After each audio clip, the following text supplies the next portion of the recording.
وعلیکم السلام.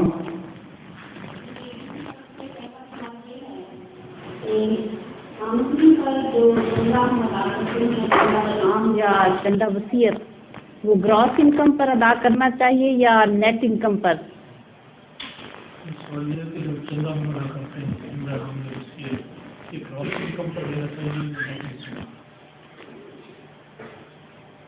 Gross income اصل ہے، ورنہ بہانے بہت سے بن جاتے ہیں.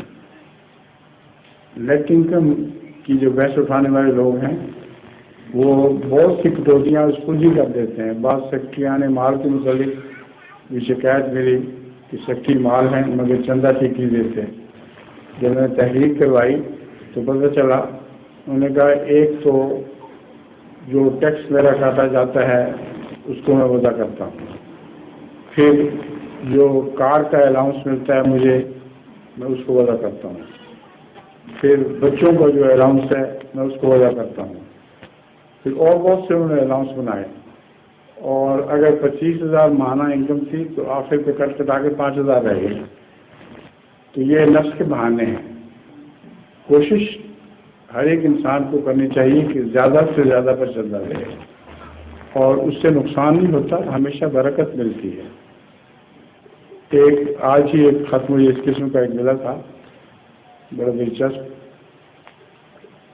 پہلے ایک خاندان ہے کینیڈا میں، وہ چندہ اس وقت زیادہ نہیں تھا، آمد ان کی زیادہ نہیں تھی، تو خاوند بھی بیچارہ اس عورت کا بیکار تھا، اس کو نوکری نہیں مل رہی تھی. اس نے کہا $200 چندہ دینا ہے ہم نے، مجھے سب شمس نے بڑی دردناک تقریر کی ہے، بہت ضرورت ہے، اس لیے وہ تو آپ قرض بھی اٹھائیں تو قرض اٹھا کے دے دیں. تو انہوں نے قرض اٹھا لیا اور قرض اٹھا کے وہ چندہ ادا کر دیا. تو دلچسپ بات یہ ہے کہ ان کو اس کے فوراً بعد نوکری مل گئی، اور پہلی نوکری جو چھوٹی تھی اس سے $200 زیادہ تنخواہ تھی. اللہ تعالیٰ نے نشان دکھا دیا کہ جو تم نے دیا تھا وہ تو میں نے پورا کر دیا. تو اس لیے خدا کمی کبھی بھی نہیں کیا کرتا.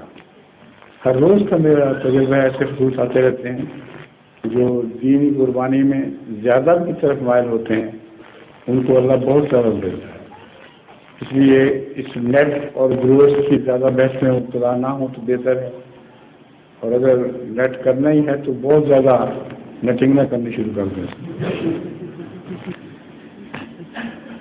جزاکم اللہ حضور.